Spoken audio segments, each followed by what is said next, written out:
when you have the best role model that ever walked on the face of this earth, Muhammad sallallahu alaihi wasallam.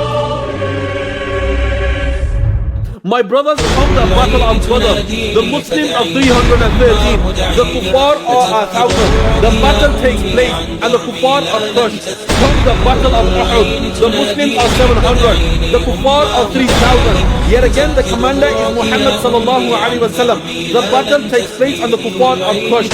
From the battle of Ahzab, the Muslims are 2,000, the Kuffar are 24,000.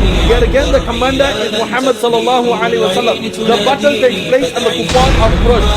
From the battle of Tabuk, the Muslims are 30,000, the Kuffar are several hundred thousand. Yet again the commander is Muhammad sallallahu alaihi wasallam. When the Kuffar see Muhammad sallallahu alaihi wasallam and his army coming, they disperse and they make a U-turn and they run away. Remember, our line has always ruled with wisdom and strength.